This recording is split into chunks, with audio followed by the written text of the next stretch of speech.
इसके बाद गार्ड्स उन्हें ढूंढते रहते हैं, पर दोनों एक कोने में छुपे होने की वजह से वो बच जाते हैं। रेको फिर सॉरी कहती है कि उसी की वजह से अभी ओरियो भी इस सब में फंस गया। पर ओरियो को तो उन लोगों पे काफी गुस्सा आ रहा था, क्योंकि जब भी कोई खो जाने के बाद वापस मिलता है तो ये कहना चाहिए कि हमें खुशी है कि तुम ठीक हो, और उसके बाद गुस्सा होना वो चलता है। पर ये तो, और तभी उसे याद आता है कि वो भी तो घर से बाहर है, कहीं माहिरो को ये ना लगे कि वो भी खो गया है। और वो फोन ढूंढने लग जाता है ताकि वो कांटेक्ट कर सके, और उसे पैनिक करता हुआ देख रेको हंसने लगती है। ओरियो कहता है कि तो तुम हंस भी सकती हो। रेको कहती है कि नहीं नहीं, मैं हंस नहीं रही थी। आगे वो कहती है कि वो जब भी हंसती थी उसे डांट पड़ती थी। ओरियो कहता है कि लगता है कि तुम्हारी फैमिली काफी स्ट्रिक्ट है। और फिर वो रेको को एक पहाड़ी के ऊपर लेके आता है जहाँ से पूरा शहर नजर आता है, और यहाँ रेको जितनी चाहे अपना गुस्सा निकाल सकती है, वो जो चाहे वो कह सकती है और इसके बारे में किसी को भी पता नहीं चलेगा। तो रेको भी कहना शुरू करती है कि हरामी बुढ़िया जल्दी जाके मर जा, तेरे स्टडी लेसन्स, मैरिज प्रपोजल्स, तेरे सर्वेंट्स के ताने, मैं इस सबसे थक गई हूँ। मुझे बाहर जाना है, मुझे फ्रीडम चाहिए। मैं अपने दोस्त, अपना खाना, अपने क्यूट ड्रेसेस और इवन किसके साथ मुझे मैरिज करनी है वो भी मैं खुद ही डिसाइड करूंगी। इन शॉर्ट, मैं फ्री होना चाहती हूँ। और अभी ओरियो रियलाइज करता है कि आखिर यू के लिए फ्रीडम कितनी ज्यादा मायने रखती है। पर जब उसे फाइनली फ्रीडम मिल गई, उसे समझ ही नहीं आया कि आखिर इसका क्या करना है, और वो खो गई। और अभी ओरियो कहता है कि चलो अब घर चलते हैं, पर रेको उसे रोकते हुए कहती है कि प्लीज मत जाओ। पर ओरियो कहता है कि रेको अब से फ्री है और फर्क नहीं पड़ता है कि वो कितनी बार क्यों ना खो जाए, ओरियो हमेशा ही उसे ढूंढ लेगा। और अभी प्रेजेंट में ओरियो को यू मिल चुकी होती है और उसे भी पास्ट का सब कुछ अच्छे से याद आ गया था, और अभी यू उसके सामने ही थी, पर गिरने की वजह से उसके शर्ट का एक बटन निकल गया था। ओरियो सोचता है कि अगर यू उठने के बाद ऐसा कुछ देखे तो उसे कुछ भी गलतफहमी हो सकती है, इसलिए वो बटन लगाने जा रहा था। और तभी यू को होश आ जाता है और उसे ऐसे देख यू पूछती है कि तुम ये क्या कर रहे हो। ओरियो कहने लग जाता है कि तुम जैसा सोच रही हो ऐसा बिल्कुल भी नहीं है, मैं तो बस ये बटन लगा रहा था। पर यू तो कुछ भी माइंड नहीं करती। ओरियो फिर यूना को मैसेज कर देता है कि उसे यू मिल चुकी है और वो उनसे एंट्रेंस पे मिलेंगे। ओरियो फिर बताता है कि उसे सच में उसके फिक्र हो रही थी, और फिर यू उसे बचाने के लिए शुक्रिया कहती है। और यू ये भी कहती है कि ओरियो को उसे कुछ बात करनी थी ना, तो वो यहाँ पे कर सकते हैं। ओरियो बताता है कि उसने यू के लाइसेंस पे रेको इचिजोची नेम देखा था, और उसे याद आ चुका है कि वो बचपन में इसी नाम के लड़की से मिल चुका है। और सच कहें तो यू ही रेको इचिजोजी है, क्यों है ना। और यू भी हाँ कहती है। ओरियो फिर कहता है कि उसे एक और बात याद आ गई। रेको से मिलने से कुछ वक्त पहले ओरियो रात को पेट में ही सूसू कर देता था, और उसे डर था कि सबको इसके बारे में पता चल जाएगा तो सभी लोग उसका मजाक बनाएंगे, इसलिए उसने फोटो स्टोर रूम में छुपा दी। पर बाद में बदबू की वजह से सभी लोगों को इसके बारे में पता चल गया, और माहिरू से उसे काफी डांट भी पड़ी थी। और यही है उसकी सबसे ज्यादा डार्केस्ट और डीपेस्ट सीक्रेट। तो यू पूछती है कि तो फिर इसके आगे। ओरियो कहता है कि बस इतना ही, क्योंकि उसे अच्छा नहीं लग रहा था कि उसे ही बस यू का सीक्रेट पता चला है, पर यू को तो कुछ भी पता नहीं चला। और यू आगे बताता है कि वो अभी समझ पा रहा है कि आखिर यू कितनी ज्यादा चेंज होना चाहती है, और उसे खुशी है ये देखकर कि पहले जो लड़की इतनी ज्यादा सफर करती थी वो अभी इतना ज्यादा अच्छा कर रही है। और अभी पास्ट में रेको घर वापस आ गई होती है, पर मॉम ने उसे अबैंडन कर दिया था, और वो उसे घर से निकल जाने के लिए कहती है, क्योंकि रेको के हरकतों की वजह से इचिजोजी क्लान का नाम काफी खराब हो रहा है, और उसके मॉम ये सब और सहन नहीं कर सकती। और उसके बाद रेको अमाकामी श्राइन पहुंचती है, जहां उसे यूना और आसाही की मॉम एक्सेप्ट करती हैं, और वह उन्हीं के साथ ही बड़ी होती है, जहां उसे हर तरीके की फ्रीडम थी, वो जो चाहे वो कर सकती थी। और ये सब ओरियो की वजह से ही हो पाया। वो ओरियो की वजह से रेको से यू बन पाई, वरना वो कभी हिम्मत करके वहां से भाग ही नहीं पाती। इसके बाद सभी एंट्रेंस में मिलते हैं, और यू को ठीक देखकर दोनों उसे गले से लगा लेती हैं। ओरियो वहीं पर माकोटो को कहता है कि उसे सब पता चल गया है। माकोटो कहती है कि मैंने मना किया था, उसके बाद भी। ओरियो कहता है कि यू जब भी मुसीबत में होगी वो हर बार बिना एक भी बार सोचे उसकी मदद करेगा। माकोटो कहती है कि ओरियो जब भी उसके बॉयफ्रेंड की तरह एक्ट करता है उसे बड़ा ही गुस्सा आता है, पर यह बात तो सच है कि शायद ओरियो की वजह से वो इतनी ज्यादा बदल पाई है, और हो सकता है कि ओरियो ही आगे उसके फ्यूचर भी चेंज कर दे। और फिर माकोटो उन सभी को श्राइन पे ड्रॉप करके अपने घर चलती है, और यू यहाँ पे आते फटक से अपने कमरे में चली जाती है, जबकि बाकी तीनों नीचे ही थे और आज क्या क्या हुआ था उसके बारे में बातें कर रहे थे। और वहीं पर यू इतना सब कुछ होने के बाद रियलाइज करती है कि हाँ ये सच है कि उसे ओरियो से प्यार हो गया है। और अभी कुछ दिनों के बाद, और आज है 15 जून, ओरियो के कमरे में गर्मी इतनी ज्यादा थी कि वो पसीने से नहा रहा था। यू कहती है कि हाँ सही कहा, यहाँ पर कोई एसी भी नहीं है। ओरियो तब पूछता है कि यू आखिर तुम मेरे कमरे में यहाँ पे क्या कर रही हो। यू कहती है कि चिंता मत करो, मैं तुम्हें बिल्कुल भी परेशान नहीं करूंगी। तो ओरियो कहता है कि पर तुम यहाँ पे हो क्यों। तो यू कहती है कि कहीं ओरियो को उसे लेकर कुछ और ही ख्याल तो नहीं आ रहे। तो ओरियो कहता है कि ऐसा नहीं है। और तभी यू को याद आता है कि उसे एक लाइव स्केच बनाने का होमवर्क दिया गया है, तो क्या वो उसका मॉडल बन सकता है। और ओरियो उसे मना भी नहीं कर पाता। पर अभी ओरियो रियलाइज करता है कि नाइट ट्रिप से वापस आने के बाद से ही यू उससे कुछ ज्यादा ही चिपकने लगी है। एक साथ शॉपिंग जाना, फिर डिनर बनाना हर वक्त वो होती ही है। कहीं उसे प्यार तो नहीं हो गया। पर ओरियो को याद आता है कि उसे पहले भी ऐसा कंफ्यूजन हो चुका है, पर यू तो उसे लेकर ऐसा कुछ सोचती ही नहीं है। ऊपर से वो उनके फैमिली का हिस्सा है, यानी वो तो सिबलिंग्स हुए। और वहीं पे बैठे बैठे यू ओरियो का स्केच बना रही थी और तभी वो साइड में एक छोटा सा दिल भी बना देती है। और तभी यूना और आसाही उसे ढूंढते हुए आती है। कहती है कि आखिर वो एक लड़के के कमरे में क्या कर रही है, ये बिल्कुल ही इम्प्रॉपर है और लोगों को क्या लगेगा अगर उन्हें पता चलता है। पर यू उन्हें चुप रहने के लिए कहती है क्योंकि अभी ओरियो पढ़ाई कर रहा है और वो लिख के बताती है कि वो तो बस यहाँ पे अपना होमवर्क कर रही है। तो यूना कहती है कि तो फिर ठीक है। पर अभी आसाई भी कहती है कि वो भी यहीं पे ही रहेगी, इसलिए यूना को भी यहीं पे ही रुकना पड़ता है ताकि ओरियो उनके साथ कुछ भी कर ना सके। यूना सोच रही थी कि ट्रिप से आने के बाद से ही आसाई ओरियो कुछ अजीब हरकतें कर रही है और खास करके यू, वो तो कुछ ज्यादा ही ओरियो से चिपकने लगी है। और तभी यू की स्केच कंप्लीट हो जाती है, पर वहाँ पे एक दिल बना हुआ देख दोनों पूछती है कि क्या वो ओरियो को डेट कर रही है। तो यू कहती है कि क्या हमें देखकर ऐसा लगता है। यूना कहती है कि वो टॉपिक ना बदले और सच सच कहे। तो यू कहती है कि अभी तो नहीं, क्योंकि ओरियो अभी पढ़ाई कर रहा है और वो इसे लेकर बहुत ही बिजी है, इसलिए वो अभी तो उसे कुछ भी नहीं पूछेगी। और वो दोनों फिक्र ना करे, आगे चलकर वही ओरियो से मैरिज करेगी और वही श्राइन को टेक ओवर भी करेगी। और ये सुनकर तो दोनों ही बिल्कुल शॉक्ड रह गई थी। तभी ओरियो पूछता है कि अभी तुम दोनों यहाँ पे क्या कर रही हो। तो दोनों कहते हैं कि बस ऐसे ही बातें। इसके बाद सीन शिफ्ट होता है 28 जून को। आसाही के स्कूल में टीचर सभी को 7 जुलाई को आमाकामी श्राइन में होने जा रहे तानाबाटा फेस्टिवल के बारे में बताते हैं। कहते हैं कि सभी अपने विशेष एक पेपर में लिख के आसाही को दे दें, क्योंकि इस फेस्टिवल में ऐसा ही होता है। सभी अपने विश एक पेपर में लिखते हैं और उसे श्राइन के एक पेड़ पे टांग दिया जाता है ताकि वो विश पूरी हो सके। इसके बाद क्लास में सभी क्या विश लिखनी है इसके बारे में ही डिस्कस कर रहे थे और आसाही कहती है कि उसकी तो यही विश है कि सभी लोगों के विश पूरी हो जाए। तभी उसकी राइवल कारेन आती है। कहती है कि क्या तुम्हें गॉड के सामने मैराथन में जीतने के लिए भीख नहीं मांगनी, वरना तुम्हारी हार तो पक्की है। पर आसाही कारेन को तो अपना राइवल मानती ही नहीं है। वैसे वो क्या विश मांग रही है, फेमस मासूका काजे ग्रुप को ऑन करती है और उसके मॉम एक फॉर्मर मॉडल रह चुकी है और कारेन पढ़ाई और स्पोर्ट्स दोनों में ही बहुत ही अच्छी है, तो इससे ज्यादा और किसको क्या ही चाहिए होगा। पर कारेन कहती है कि हाँ सही कहा, पर उसकी भी एक विश है कि वो मैराथन में एक ओवरवेलमिंग जीत हासिल करना चाहती है और वो इसमें आसाही को हराना चाहती है। और वैसे मैराथन अभी 2 दिन के बाद ही है और उसके ठीक 1 हफ्ते के बाद ही उनका फेस्टिवल है और आसाही को भरोसा है कि वो दोनों ही चीजें बहुत ही अच्छे से कर पाएगी। और उसकी विश भी यही है कि वो मैराथन को जीतना चाहती है और अभी इसे को लेकर दोनों बहस करने लग जाती हैं। वैसे कारेन ने अभी तक एक भी बार आसाही को हराया नहीं है। वहीं पर अभी ओरियो फेस्टिवल की तैयारी करने में मदद कर रहा था, क्योंकि फेस्टिवल एक ही दिन का होगा और काम बहुत ही ज्यादा है। और इस फेस्टिवल में ओरिहिमे और हिकोबोशी को याद किया जाता है और इसमें गॉड के सामने वही विश मांगी जाती है जिसको कि तुम सबसे ज्यादा हासिल करना चाहते हो। और यूना के विश ये है कि जो भी प्यार करने वाले हैं उन्हें एक कर दो। ओरियो पूछता है कि यू की क्या विश है। तो यू कहती है कि वो तो एक सिगरेट ही है। वैसे उसके विश ये है कि वो अपने फेवरेट पार्टनर के साथ ही होना चाहती है। इतने में आसाही वापस आ जाती है और उसके खुद के 4 विशेष है। पहले मैराथन को जीतना, दूसरा सभी विशेष जैसे पूरी हो जाए, तीसरा है कि वो एक सुपर सेक्सी ग्लोब चाहती है और चौथा है कि वो टच टाइपिंग करना चाहती है, यानी बिना देखे टाइपिंग करना। ओरियो कहता है कि अगर वो इतनी ज्यादा ग्रीडी हो जाएगी तो शायद हो सकता है कि उसकी कोई भी विश पूरी हो ही ना। तभी यूना ओरियो कहती है कि वो दोनों उसे रेस में चीयर अप करने आ रही है और इवन ओरियो भी उनके साथ ही आ रहा है। तो आसाही कहती है कि क्या वो उसे सेक्सी यूनिफॉर्म में देखना चाहता है। वैसे आसाही दिखाती नहीं, पर ओरियो आएगा ये जानकर वो बहुत ही खुश हुई थी।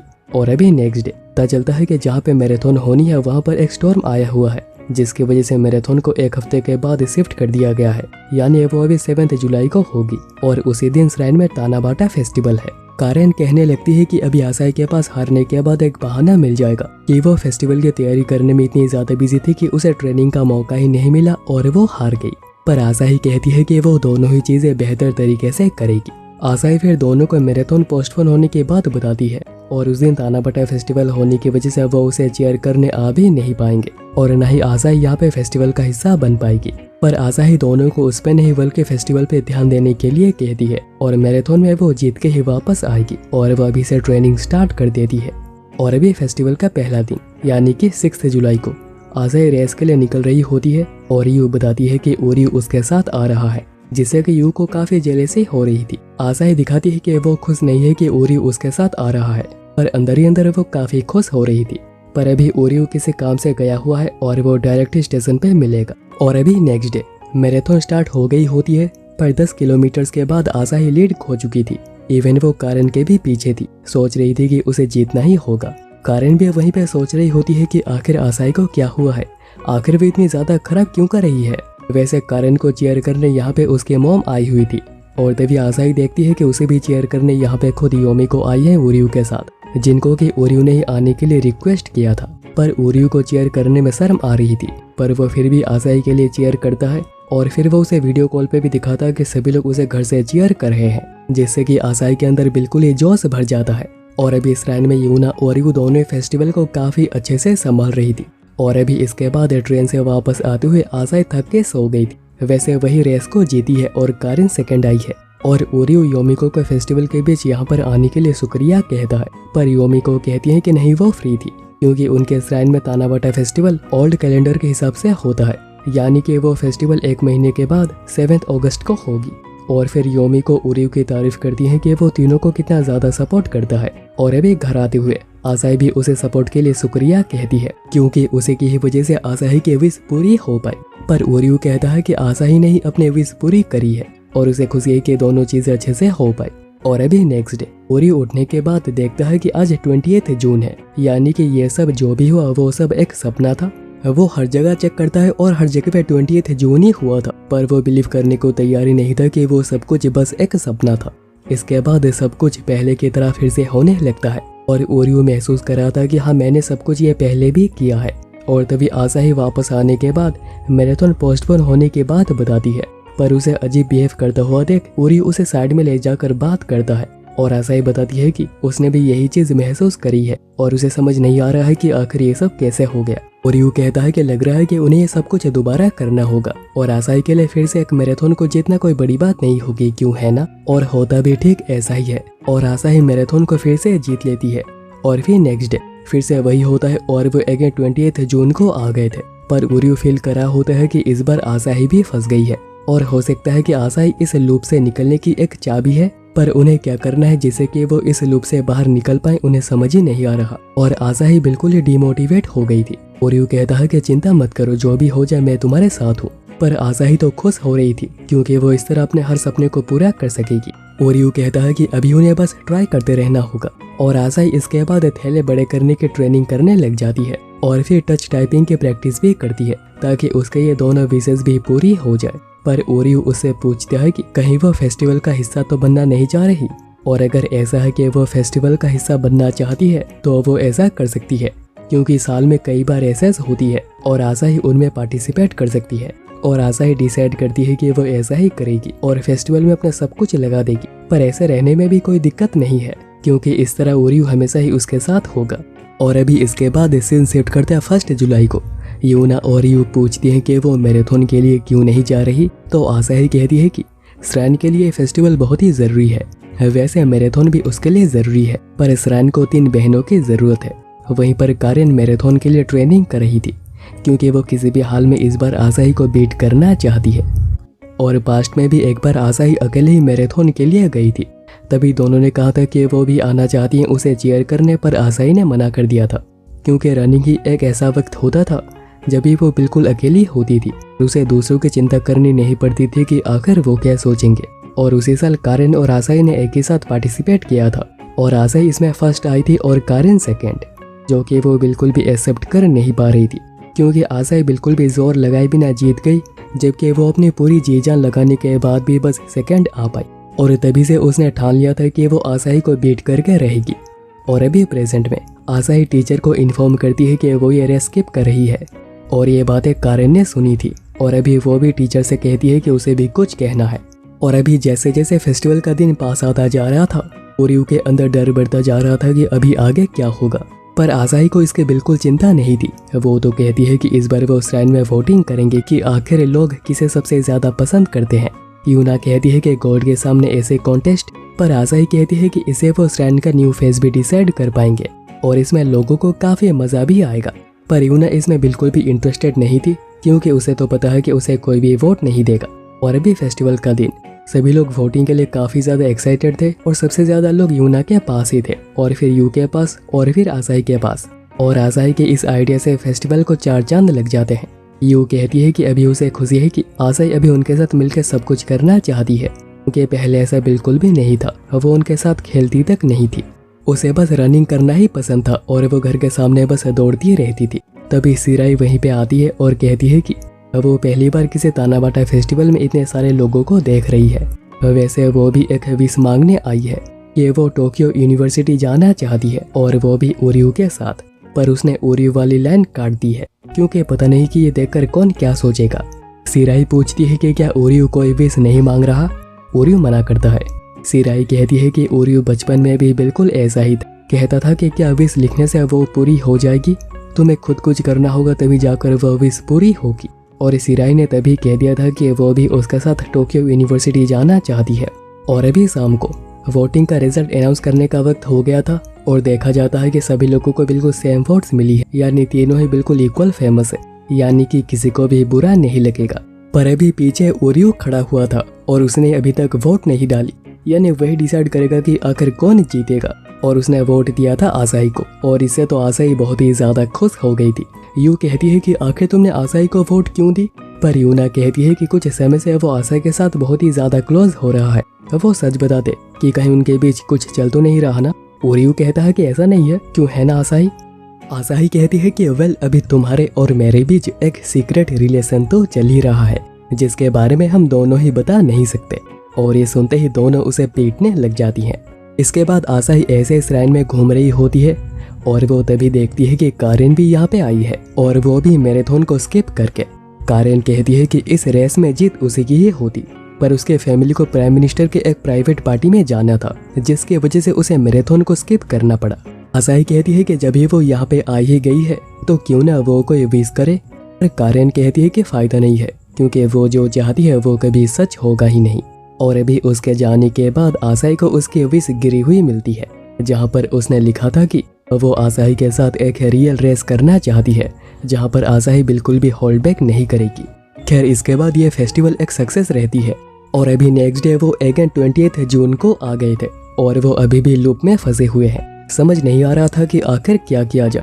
आसाही दिखा तो रही होती है कि उसे कोई फर्क नहीं पड़ता, उसे मजा आ रहा है, पर ओरियो जैसे उसका ब्लाइंड फोल्ड को निकालता है वो रो रही थी। कहती है कि कुछ नहीं, बस आंखों में कुछ चला गया था। पर ओरियो कहता है कि चिंता मत करो, मैं तुम्हारे साथ हूँ चाहे कुछ भी क्यों ना हो जाए। मैं तुम्हें बचाऊंगा और हमेशा एक रास्ता दिखाऊंगा जिससे कि हम दोनों सब कुछ फिक्स कर पाएंगे। और तभी यू दोनों को इस हाल में देख लेती है। कहती है कि ओरियो तुम तो सच में एक प्लेबॉय निकले। और ओरियो क्लैरिफाई भी नहीं कर पाता है कि ऐसा नहीं है। ओरियो कहता है कि क्यों ना इस बार वो बोथ मैराथन और फेस्टिवल को एक सक्सेस बनाने की कोशिश करे और हो सकता है कि इससे काम भी हो जाए। और अभी नेक्स्ट डे आसाही स्कूल से जल्दी चली आई थी, ये कहकर कि उसे कुछ ठीक नहीं लग रहा। वहीं पर ओरियो योमिको को फोन करके मैराथन में आसाही को चीयर करने के लिए बुलाता है और वो इसके लिए मान भी जाती है। ओरियो फिर पूछता है कि आसाही फेस्टिवल को भी एक सक्सेस बनाना चाहती है तो क्या उनके पास आसाही के लिए कोई एडवाइस है। पर योमिको पूछती है कि क्या आसाही सच में यही चाहती है। और ओरियो रियलाइज करता है कि वो जब से लूप में फंसे हुए हैं वही आसाही को कह रहा है कि क्या करना है। इस बार मैराथन को ट्राई करना है, इस बार फेस्टिवल को और इस बार दोनों को। और उसने एक भी बार आसाही को कुछ डिसाइड करने दिया ही नहीं। योमिको कहती है कि ओरियो बहुत ही अच्छा लड़का है और वो आसाही की मदद भी करना चाहता है, पर आसाही क्या चाहती है वो कभी समझ नहीं पाएगा क्योंकि एक लड़की को समझ पाना बिल्कुल ही नामुमकिन है। इसलिए उसे डायरेक्ट ही आसाही से पूछना चाहिए कि वो क्या चाहती है। वहीं पर आसाही लेटकर सोच रही होती है कि उसे क्या चाहिए, उसे कुछ ठीक क्यों नहीं लग रहा। उसे रनिंग बहुत ही पसंद है और वो इंटरनेशनल लेवल पे भी कॉम्पीट कर सकती है, पर वो श्राइन भी छोड़ना नहीं चाहती। इसलिए वो कंफ्यूज हो गई है कि आखिर उसे सच में क्या चाहिए। तभी कारेन उससे मिलने उसके घर आती है, जिसके बाद अचानक ही आसाही चिल्लाती है, जो सुनकर ओरियो भागकर ऊपर आता है देखने की आखिर क्या हुआ, और वो दोनों को इस हाल में देख लेता है।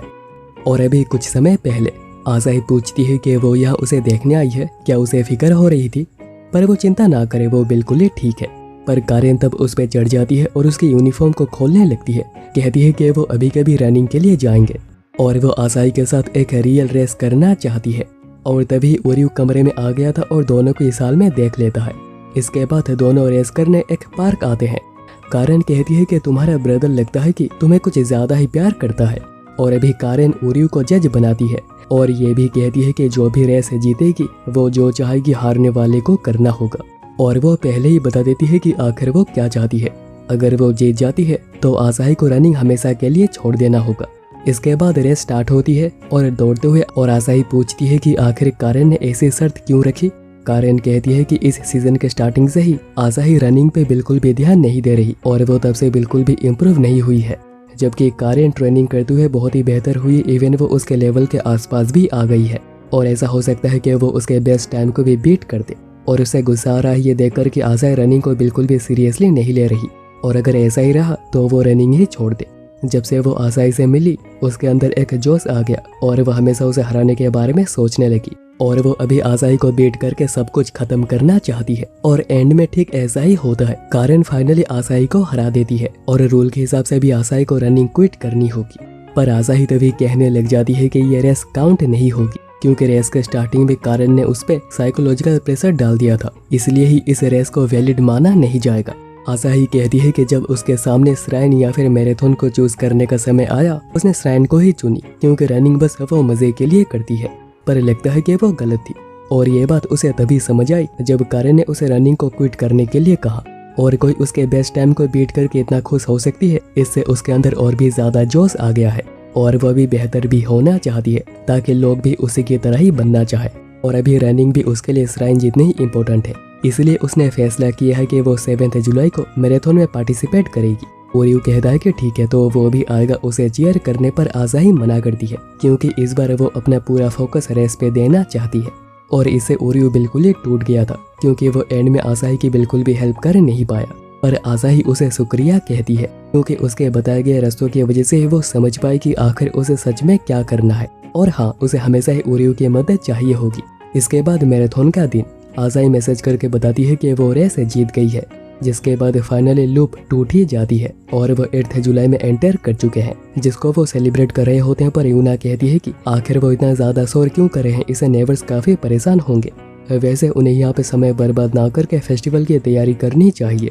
पर आसाही समझ नहीं पाती है कि कौन सा फेस्टिवल, वो तो कल हो गया ना। तब ग्रैंडपा उसे बताते हैं कि वो अब से 2 तानाबटाई फेस्टिवल को सेलिब्रेट करेंगे, एक है न्यू कैलेंडर और एक ओल्ड कैलेंडर के हिसाब से। और ये सजेशन खुद योमिको ने उन्हें दी है और उन्हें पूरा भरोसा है कि आसाही कोई अच्छे आइडिया के साथ आएगी, जिससे कि वो इस फेस्टिवल को भी एक सक्सेस बना पाएंगे। और अभी फेस्टिवल का दिन तीनों ही ओरिहिमे की कॉस्प्ले कर रही थी, जिसकी वजह से लोग बहुत ही ज्यादा आ रहे थे। ओरियो पूछता है कि क्या श्राइन मेडन्स को श्राइन में कॉस्प्ले करना अलाउड है। यूना कहती है कि इसलिए तो वो गेट के बाहर कर रही है, जिससे कि कोई भी प्रॉब्लम नहीं होगी। वैसे यूना को कॉस्प्ले करते हुए काफी मजा आ रहा है और अभी आसाही भी खुश है कि उसकी आइडिया काम कर गई, जिसकी वजह से फेस्टिवल काफी अच्छा जा रहा है।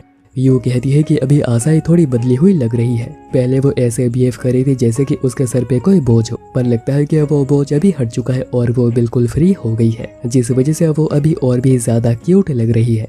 आसाही कहती है कि ऐसा इसलिए क्योंकि मेरी तो क्यूट बहन है जो कि मेरी बहुत ही ज्यादा ख्याल रखती है। और अभी शाम को योमिको आई थी और वो आसाही को इस सक्सेस के लिए कॉन्ग्रेचुलेट करती है। आसाही कहती है कि ये सब तो योमिको के सजेशन की वजह से ही हो पाई, पर योमिको बताती है कि यह आइडिया उनका नहीं बल्कि ओरियो का था। उसने सेकंड तानाबना फेस्टिवल की बात करी थी। उन्होंने पहले ही कह दिया था कि ऐसा करना बिल्कुल भी आसान नहीं होगा, पर ओरियो ने ये कर दिखाया। उसने ग्रैंडपा से बात करी, शॉपिंग स्ट्रीट एसोसिएशन से बात करी और फिर मिमोन से भी बात करी ताकि वो हेल्प कर दे। और एंड में ये सब कुछ पॉसिबल हो पाया बस उसी की वजह से, और उसने इतना कुछ बस आसाही के लिए किया है। पर योमिको कहती है कि जैसे आसाही ये बात ओरियो को ना बताए कि उन्होंने उसे सब कुछ बता दिया है। इतने में ओरियो वहाँ पे आता है, पर आसाई इतनी ज्यादा ब्लश कर रही होती है कि वो वहाँ से दूर चली आती है। ओरियो फिर योमिको को शुक्रिया कहता है उनके एडवाइस के लिए, जिसके बिना वो आसाई की विश कभी पूरी कर ही नहीं पाता। पर योमिको कहती है कि उन्होंने कुछ नहीं किया है, ये सब ओरियो और बाकियों की वजह से ही हो पाया है। ओरियो तब पूछता है कि आखिर वो कितने ताना बाना फेस्टिवल से गुजर चुकी है, पर योमिको कहती है कि आखिर वो क्या कह रहा है, वो कुछ भी समझ नहीं पा रही। और फिर योमिको इसके बाद एक लेडी से मिलने आती है जिन्हें कि वो शुक्रिया कह रही थी। और अभी रात को फायरवर्क्स की बारी थी और लोगों की नजर यू और यूना से बिल्कुल भी हट नहीं रही थी, क्योंकि वो काफी ज्यादा प्यारी लग रही है। आसाई भी उनके साथ ही थी और सोच रही थी कि शायद उसे भी थोड़ा बहुत मेकअप करके आना चाहिए था, वरना लोग तो उसे अभी एक बच्ची ही समझ रहे हैं। और ये सोचते हुए वो इतनी ज्यादा खो जाती है कि वो कभी दोनों से अलग हो जाती उसे पता ही नहीं चलता। तभी ओरियो उसे ढूंढ लेता है और कहता है कि वो यहाँ पर अकेले क्या कर रही है, वो खो गई है ना। और वो उसका हाथ पकड़ के लेक के पास चला आता है, जहाँ से कि फायरवर्क्स का व्यू काफी अच्छा आता है। और फिर ओरियो उसे सॉरी कहता है, क्योंकि पहले बस वही क्या करना है कहे जा रहा था, ये सुने बिना कि आखिर आसाही क्या चाहती है। पर आसाही कहती है कि ओरियो ने उसे गाइड किया, अगर वो अकेली होती तो वो कभी डिसाइड ही नहीं कर पाती है कि आखिर वो क्या करेगी। पर ओरियो की वजह से वो चूज कर पाई कि आखिर वो क्या करना चाहती है।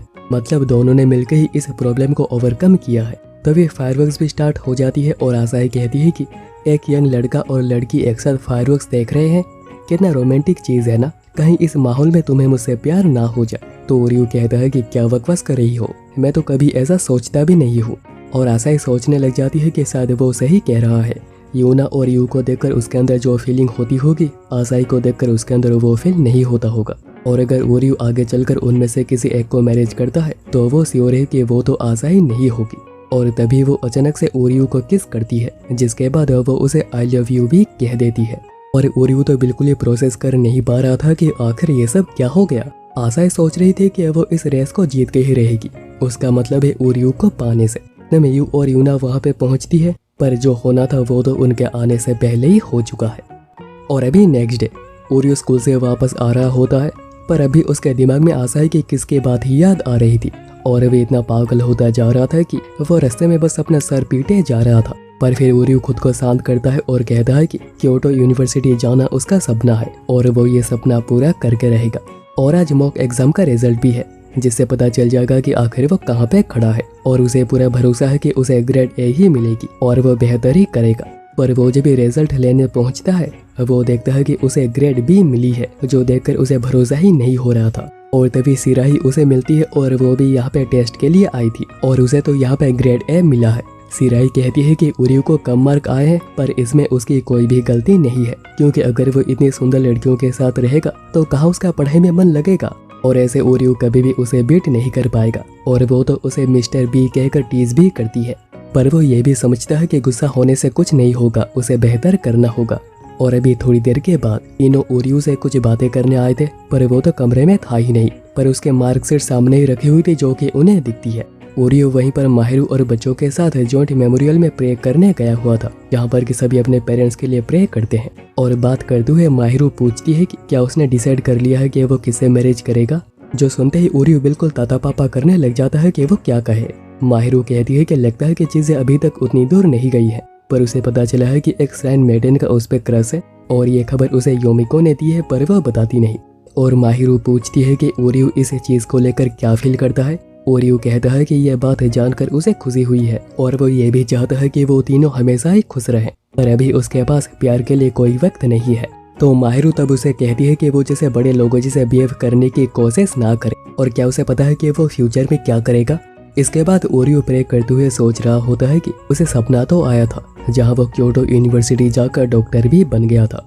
ओरियो तब देखता है कि बच्चे प्रेइंग करते वक्त क्लैप कर रहे थे, तो ओरियो उन्हें समझाता है कि ग्रेव के सामने ऐसा नहीं किया जाता, ऐसा सिर्फ गॉड के सामने एज ए रेस्पेक्ट किया जाता है।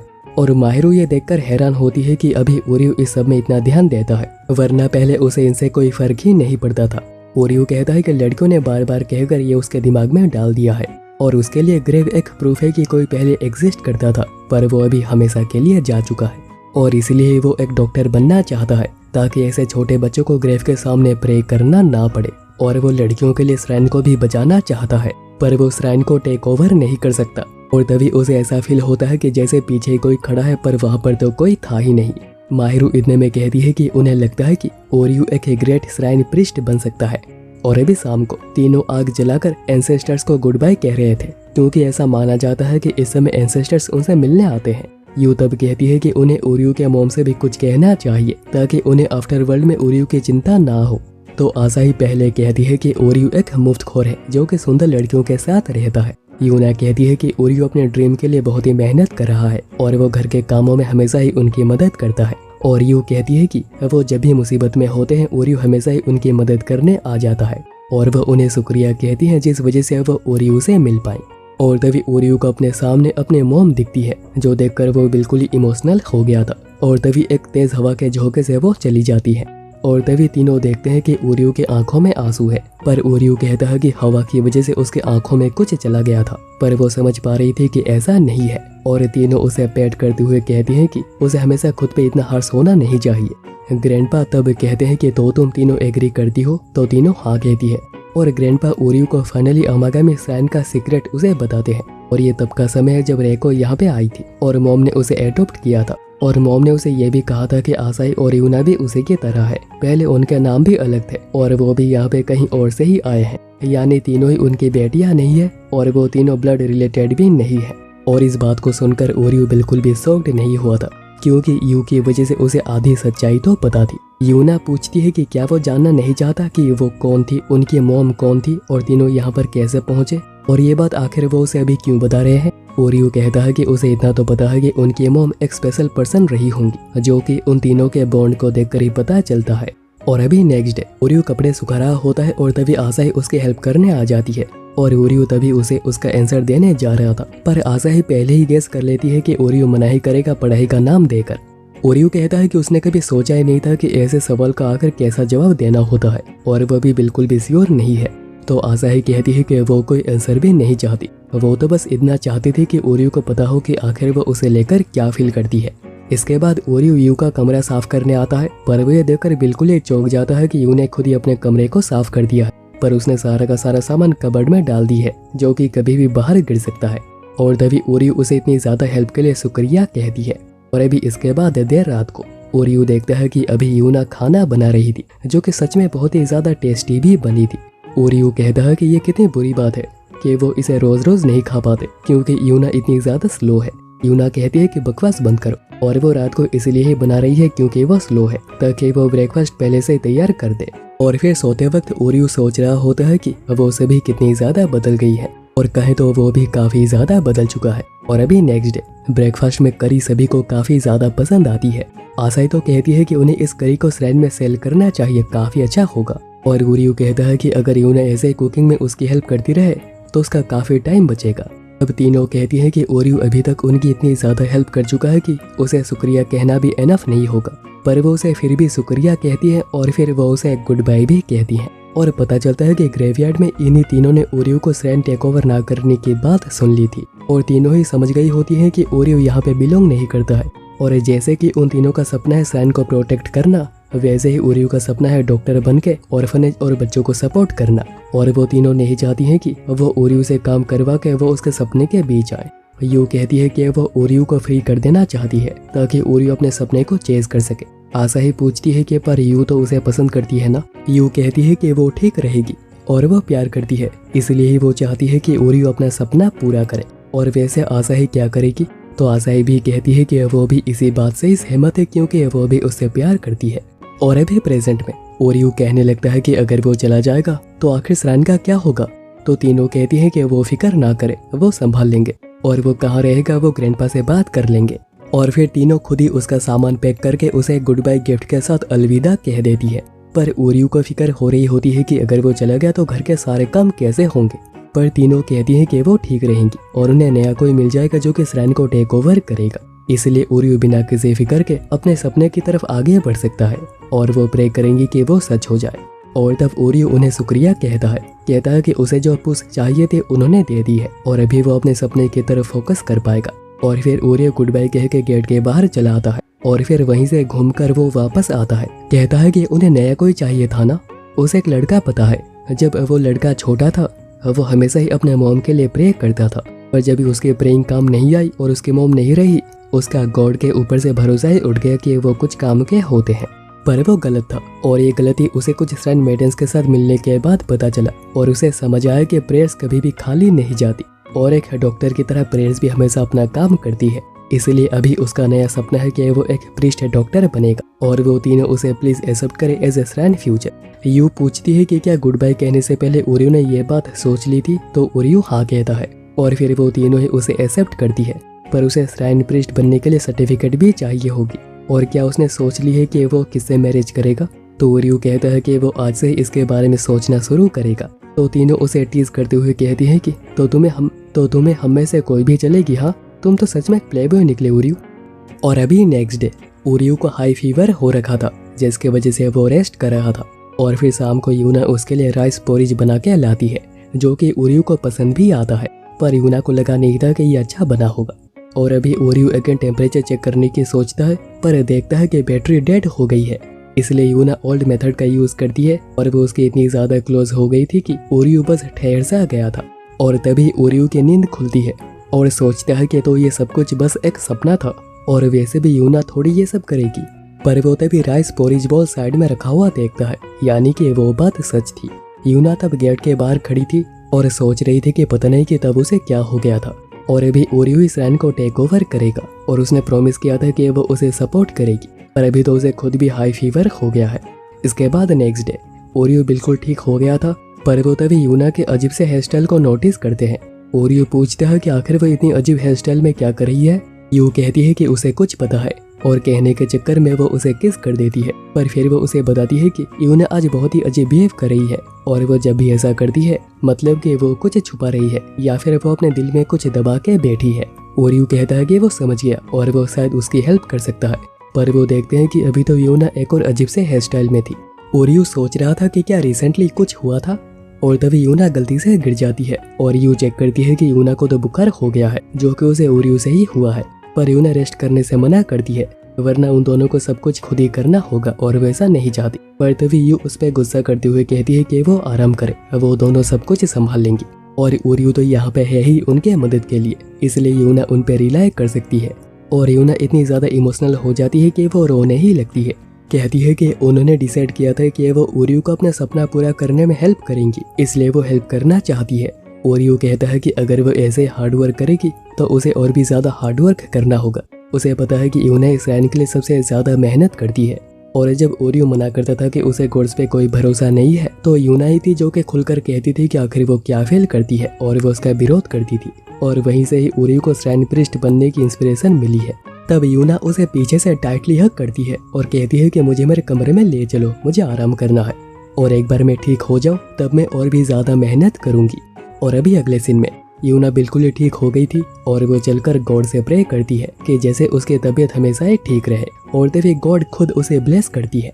और अभी नेक्स्ट डे ओरियो गलती से आसाही को नहाते हुए देख लेता है पर वो बिल्कुल नॉर्मली रिएक्ट करता है जैसे कि ये तो नॉर्मल है और ये आसाही को बहुत ही अजीब लगता है।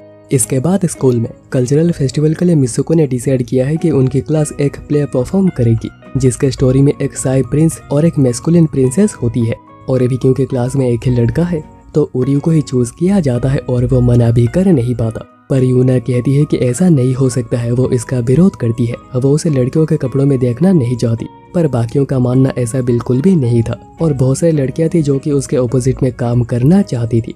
इसलिए यूना खुद ही कहती है कि ठीक है तो फिर मैं ही उसकी कॉल लीड बनूंगी। और फिर बाद में मिसुको कहती है कि वो पहले से सोच रही थी कि वो ओरियो और यूना को ही लीड के लिए चूज करेगी क्योंकि उसे लगता है कि दोनों डेट कर रहे हैं। पर यूना कहती है कि ऐसा नहीं है। पर मिसुको कहती है कि उसने नोटिस किया कि दोनों चुपके से क्लास में इशारे करते हैं और दोनों छुपकर मिलते भी हैं और वो फिक्र ना करे, वो ऐसा माहौल बना देगी ताकि ओरियो और यूना को अकेले में काफी वक्त मिल जाए।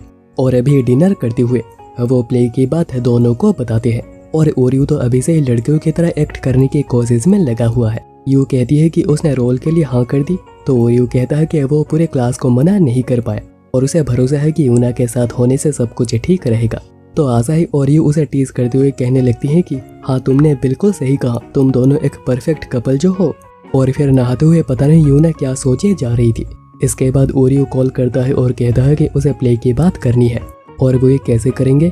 यूना कहती है कि अभी कुछ हो नहीं सकता है और प्लेग की वजह से कुछ समय तक किसी को उनका सच भी पता नहीं चलेगा और वो कोशिश करेंगे कि तब तक वो नॉर्मल हो जाए और किसी को तब तक पता ना चले कि उनकी बॉडी स्विच हो चुकी है। और ये सब एक श्राइन मेडन खिड़की से देख रही थी और ये सब कुछ शुरू हुआ था 2 दिन पहले, जब यूना का बुखार ठीक हो गया था और वो गॉड के सामने प्रे करने गई थी और तभी दोनों की बॉडी चेंज हुई थी, जिससे कि ओरियो समझ नहीं पा रहा था कि ये कैसे हो गया, कि आखिर वो अभी यूना के बॉडी में क्या कर रही है। और वहीं पर यूना भी कमरे में यही बातें सोचे जा रही थी। यूना कहती है कि उन्हें जल्दी से कोई प्लान सोचना होगा और उसने सोचा नहीं था कि ये बात सच हो जाएगी। तो ओरियो कहता है कि आखिर उसका क्या मतलब है। तो यूना कहती है कि कुछ नहीं, पर अभी उनका टारगेट है बिल्कुल लड़के और लड़की की तरह बिहेव करना, ताकि किसी को भी कोई शक ना हो। और इसके लिए दोनों को एक दूसरे की कुछ सीक्रेट्स भी बतानी होगी। और सबसे पहली बात आती है कि आखिर बाथरूम कैसे यूज करते हैं। और यूना तो देखकर कहती है कि ये तो कितना छोटा है। और वहीं ओरियो नहाते हुए यूना के बॉडी देखकर उसका तो बस हो गया था और दोनों को एक दूसरे के बॉडी में एडजस्ट करने में काफी मुश्किल हो रही थी। और वो शाम को बात कर रही थी कि क्या वो दोनों को बता दे, पर दोनों कब नॉर्मल होंगे उन्हें पता नहीं है। तभी आसाही कहती है कि दोनों फ्लर्ट ना करके काम पे फोकस करें। और फिर आसाही ओरियो यानी यूना से कहती है कि तुम अभी यूना के साथ काफी टाइम स्पेंड कर रहे हो, आखिर तुम्हारा ख्याल क्या है। तो यूना कहती है कि उसे गलतफहमी हो रही है, वो तो बस एक फैमिली है। आसाही कहती है कि क्या वो यूना को भी एक चांस दे रहा है जैसे कि उसने दी थी। एक्चुअली वो लवर बनने की बात कर रही है और यही सेम चीज यू भी यूना यानी ओरियो से कह रही थी कि कहीं उसे ओरियो से प्यार तो नहीं हो गया ना। और दोनों ये बात एक दूसरे को बताने से मना करते हैं, पर दोनों को क्या पता कि आसाही ने यह बात यूना को बता दी है जो कि वो बताना नहीं चाह रही थी और यू ने भी अपनी बात ओरियो को बता दी है जो कि वो बताना नहीं चाह रही थी। और अभी प्रेजेंट में ओरियो बैठे बैठे सोच रहा था कि उन्हें जल्द से जल्द कुछ करना होगा। और अगर अभी तक आसाही और यू को कोई भी शक नहीं हुआ है तो बाहर के लोगों को भी कुछ पता नहीं चलेगा। पर अभी मित्सु को बैठे बैठे सोच रही थी कि रिसेंटली यूना बहुत ही अजीब हरकतें करने लगी है।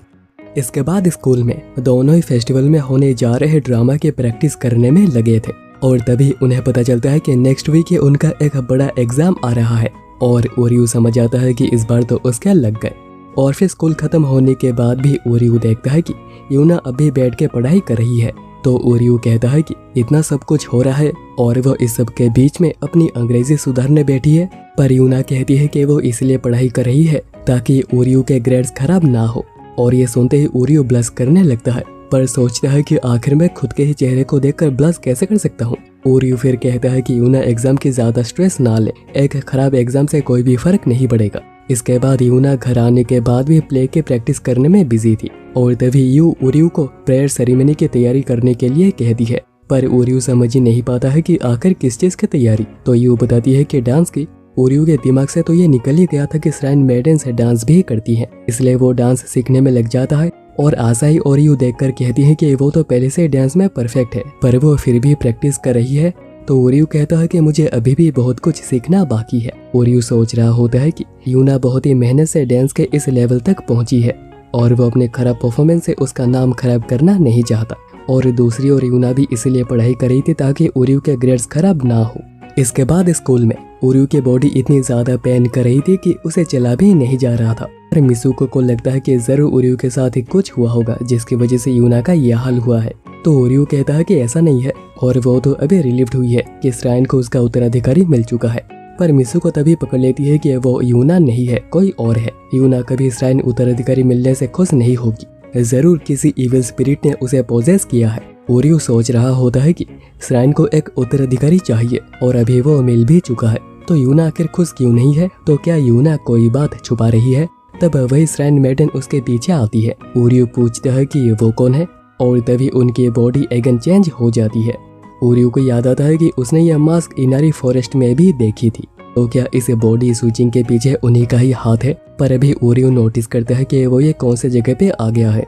वही यूना भी वापस आ गई थी और मित्सुको उसके सामने प्रे कर रही थी जैसे कि इविल स्पिरिट भाग जाए। और वो समझ आती है कि ओरियो ने जरूर कुछ गड़बड़ करी होगी, इसलिए यूना कहती है कि वो तो बस मजाक कर रही थी। इसके बाद ओरियो घर वापस आता है और वो यूना को ये चाबी दिखाकर पूछता है कि ये क्या है।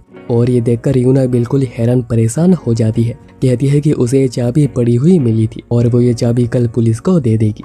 ओरियो तब पूछता है कि उसने मित्सुको से श्राइन के उत्तराधिकारी के बारे में कुछ बात क्यों नहीं करी है। तो यूना कहती है कि वो जल्दी ही उसे बता देगी। ओरियो तब पूछता है कि क्या यूना खुश नहीं है कि वो श्राइन को टेक ओवर कर रहा है, पर यूना कहती है कि ऐसा नहीं है, जब तक श्राइन के लिए सब कुछ ठीक हो रहा है उसे कोई प्रॉब्लम नहीं है। पर ओरियो मानने को ही तैयार नहीं था। कहता है कि वो यूना को समझ नहीं पा रहा।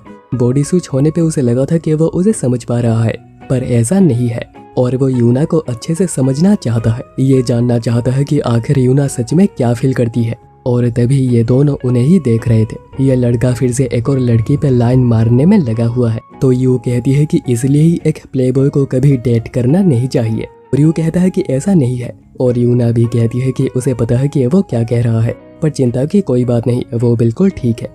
और अभी सोते वक्त ओरियो यूना को समझने की कोशिश कर रहा था। सोचता है कि अगर फिर से बॉडी स्विच हो जाए तो शायद ऐसा हो सकता है कि उसे और भी कुछ पता चले। जिसके थोड़ी देर के बाद श्राइन मैडन वहीं पे बैठी थी। और अभी नेक्स्ट डे ओरियो उठ के देखता है कि उनकी बॉडी अगेन स्विच हो गई है। ओरियो फिर बताता है कि उसने एक लेडी को फॉक्स मास्क पहना हुआ देखा था और शायद ऐसा लगता है कि इस सब के पीछे उन्हीं का ही हाथ है। यूना कहती है कि हो सकता है कि वो कोई गॉड हो और उसे जेलेसी हो रही है कि ओरियो गॉड से मिल चुका है। वैसे ओरियो को खुद अंडरवेयर पहनना सीख लेना चाहिए। और तभी गॉड अगेन उन्हें स्विच कर देती है जब दोनों इस हाल में थे और वो हंसते हुए चली जाती है। इसके बाद स्कूल में अभी उनकी बॉडी एक बार और स्विच हो गई थी। ओरियो सोच रहा था कि आखिर गॉड क्या चाहती है। तभी उसे यूना के बैग से ड्रीम जॉब बुक मिलती है, जहाँ यूना ने फोरेंसिक रिसर्चर पे बुक मार्क करके रखी थी। पर उसे नहीं लगता है कि यूना श्राइन के बदले ऐसा कुछ करना चाहेगी। पर तभी उसे याद आता है कि यूना ने कहा था कि वो बस वही कर रही है जो कि एक श्राइन मैडन को करना चाहिए, और उसे क्या चाहिए इससे क्या ही फर्क पड़ता है। तो क्या यूना का कोई और ही सपना है? पर वो तो यूना को इतने अच्छे से जानता तक नहीं। तभी मित्सु को पूछती है कि वो क्या कर रही है, तो ओरियो कहता है कि वो बस फ्यूचर में क्या करना है वो देख रही थी। तो मित्सु को कहने लगती है कि वो यूना नहीं कोई और है ना, क्योंकि दोनों ने फ्यूचर के बारे में ढेर सारी बातें ऑलरेडी कर रखी है। ओरियो समझ नहीं पाता है कि अभी वो क्या कहे और वो कह देता है कि उसे एमनेसिया है। और मित्सु को ये बात मान भी जाती है। कहती है कि उसे ये बात पहले बतानी चाहिए थी, क्योंकि दोस्त इसलिए तो होते हैं। ओरियो तब कहता है कि मुझे जेलेसी होती है कि तुम्हें मेरे बारे में कितना कुछ पता है। मित्सु को तब कहती है कि अगर तुम चाहो तो मुझे यूना के बारे में जितना पता है मैं तुम्हें बता सकती हूँ। और ओरियो कहता है कि वो जानना चाहता है। और मित्सु को उसे एक पुराने डेंगो शॉप पे लेकर आती है जो कि अभी बंद हो गया है। और यही जगह एलिमेंट्री स्कूल में मिलने की सीक्रेट जगह हुआ करती थी। और इसी पुराने शॉप पे दोनों पहली बार मिले थे जब यूना अपने मॉम के साथ आई थी। और यूना को डेंगो इतना ज्यादा पसंद आ गया था कि वो डायरेक्ट प्लेट से लेकर खा रही थी। और तभी मित्सु को सोच रही थी कि ये बेशरम लड़की आखिर कौन है। ओरियो पूछता है कि तो फिर तुमने ऐसी लड़की से दोस्ती क्यों करी। तो मित्सु को बताती है कि यूना के मॉम गुजर जाने के बाद यूना ने सब कुछ अपने सर ले लिया और अपना एंजॉयमेंट ही भूल गई। इवन वो डेंगो भी नहीं खाती थी, क्योंकि उसे लगता था कि वो बहुत ही सेल्फिश है जिसकी वजह से मॉम की डेथ हुई है। तभी मित्सु को उसे डेंगो खिलाती है और यहीं से दोनों की दोस्ती शुरू हुई थी। और कुछ सालों के बाद उनकी यह शॉप बंद हो गई, क्योंकि लोग हर साल कम होते ही जा रहे थे, जिसका बस एक ही रीजन थी, मित्सुको की मॉम, क्योंकि वो कुछ नया ट्राई करना ही नहीं चाहती। इसलिए मित्सुको का सपना है कि वो डेंगो बनाना सीखकर इस बिजनेस को टेक ओवर करेगी और अपने इस फैमिली बिजनेस को कभी डूबने नहीं देगी।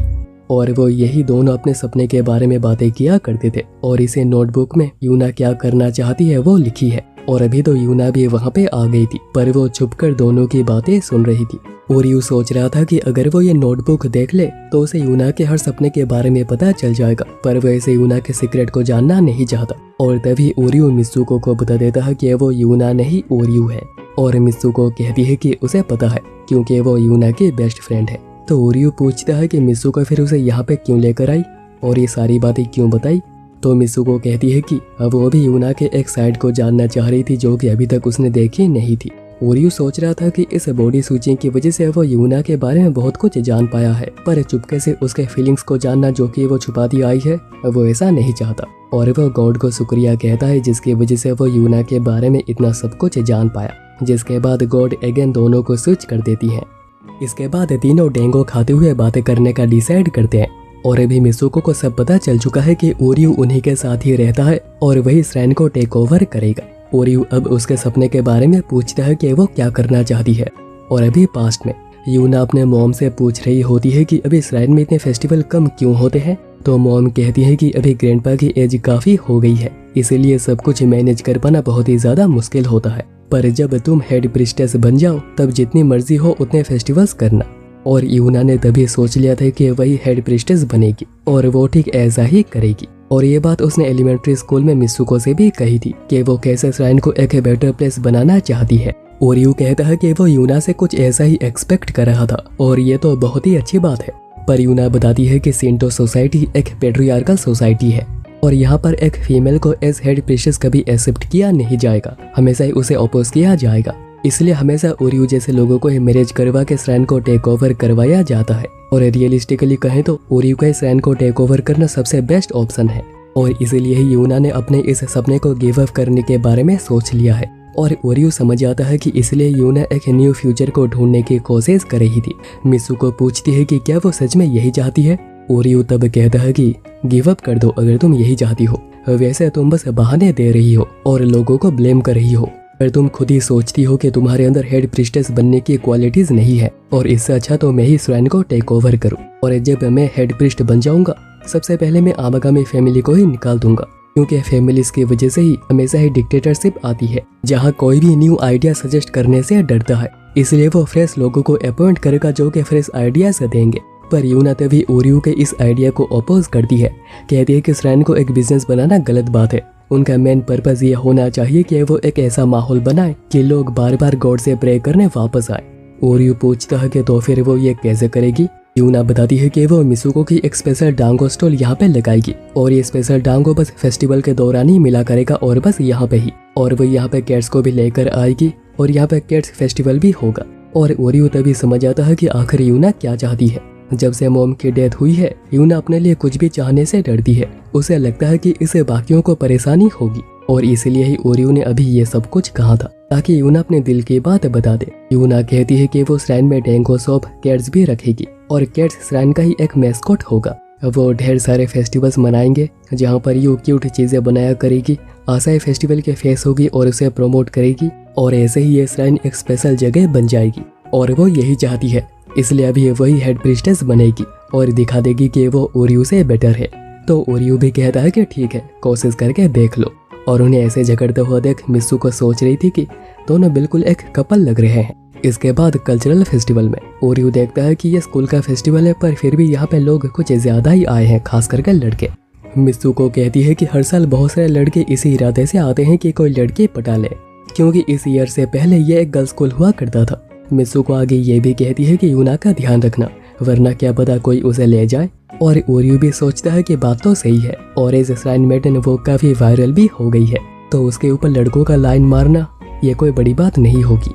और तभी ओरियो कुछ लड़कों को किसी को छेड़ता हुआ देखता है, इसलिए वो भागकर जाता है और देखता है कि ये तो यू थी जो कि उसी लड़के का हाथ मरोड़ देती है। यू बताती है कि वो यहाँ माहिरू और आसाई के साथ आई थी और वो दोनों से ही अलग हो गई है, इसलिए ओरियो तब तक उसके साथ रहने का फैसला करता है वरना फिर कोई लड़का आ जाएगा। और यू तो ओरियो का हाथ पकड़ के ही घूमने लगती है ताकि सभी लोग दोनों को कपल समझे और कोई लड़का उसके पास आने की हिम्मत भी ना करे। जिसके बाद दोनों घूमते हुए यू कहती है कि वो अभी इस मेज में जाना चाहती है और ओरियो उसे मना भी नहीं कर पाता। और अभी दोनों को एक साथ हाथ पकड़ा हुआ यूना देख लेती है, जो देखते ही उसका मुंह बिल्कुल ही उतर गया था। वहीं पर माहिरू ओरियो को कॉल करके बताती है कि अभी आसाई कहीं पर खो गई है और मिल नहीं रही, तो क्या ओरियो उसे ढूंढ सकता है। और यू भी उसे यही करने के लिए कहती है। आसाई वहीं पर बैठे बैठे सोच रही थी कि वो यू को ढूंढने के बहाने से ओरियो के साथ एक फेस्टिवल डेट चाहती थी, पर ये तो हुआ नहीं, ऊपर से वो माहिरू से भी अलग हो गई और अभी तो उसके फोन की बैटरी भी खत्म हो गई है। और वैसे उसके राइवल्स भी काफी ज्यादा स्ट्रॉन्ग है और इसलिए ही उसने आई लव यू और किस भी करी थी ताकि ओरियो उसे भी नोटिस करे। इतने में वो देखती है कि एक लड़की माइक से अपने प्यार का इजहार करती है और वो भी पूरे स्कूल के सामने। और ये देखकर आसाई को भी एक आइडिया आता है। ओरियो वहीं पर आसाई को हर जगह पे ढूंढे जा रहा था और तभी आसाई अनाउंस करती है कि ओरियो अगर तुम जल्दी से यहाँ नहीं आए तो मैं एक शर्मनाक चीज सभी लोगों को बता दूंगी। और ये सुनते ही ओरियो भागकर ऊपर आता है और बताता है कि उसे कितनी ज्यादा चिंता हो गई थी, वो ठीक तो है ना, और यहाँ से अनाउंस करने की क्या जरूरत थी, और उसने यहाँ से अनाउंसमेंट करी, क्या कोई जरूरी बात है। तो आसाई कहती है कि वो मेरे फोन की बैटरी खत्म हो गई है। और ये जानकर कि सब कुछ बिल्कुल ठीक है ओरियो बिल्कुल ही रिलीव्ड हो जाता है और कहता है कि उन्हें बाकियों के पास जाना चाहिए। पर आसाही उसे रोकते हुए अनाउंस करते हुए कहती है कि वो उसके साथ एक फेस्टिवल डेट पे जाना चाहती है। और ये अनाउंसमेंट यूना ने भी सुनी थी। सोच रही थी कि उसे पहले से ही पता था कि दोनों ओरियो को पसंद करती है और वो तो ओरियो को लाइक तक नहीं करती, इसलिए फर्क नहीं पड़ता है कि ओरियो आखिर किसके साथ मैरिज करता है, तो फिर उसे अंदर ही अंदर अच्छा क्यों नहीं लग रहा। और अभी अगले सीन में दोनों ही ड्रामा के लिए बिल्कुल रेडी हो गए थे। लड़कियां तो सोच रही थी कि अगर क्लाइमेक्स के दौरान एक किस हो जाए तो मजा ही आ जाएगा। और मिसुको कहती है कि उसने भी इसके बारे में सोचा था, पर रियल स्टोरी में ऐसा कुछ नहीं होता है। दोनों ने आखिर में बस अपनी जेंडर्स चेंज करी थी और उन्हें रियल में जो करना पसंद था उन्होंने वही किया था। और अभी वहीं दूसरी तरफ ड्रामा देखने सिराही भी आई थी और ओरियो इतने सारे लोगों की वजह से काफी नर्वस हो रहा था। तभी यूना पूछती है कि वो यू और आसाई के बारे में क्या सोचता है, क्योंकि ओरियो को तो पता ही होगा कि दोनों उसे पसंद करती हैं। तो ओरियो कहता है कि अभी उसके पास मैरिज और बाकी चीजों के लिए कोई वक्त नहीं है। यूना भी कहती है कि सही कहा, अभी हम दोनों को अपने सपने की ओर आगे बढ़ना है। जिसके बाद ड्रामा स्टार्ट होती है और दोनों इसमें काफी अच्छा परफॉर्म भी करते हैं। और तभी हमें कुछ दिन पहले का सीन दिखाया जाता है।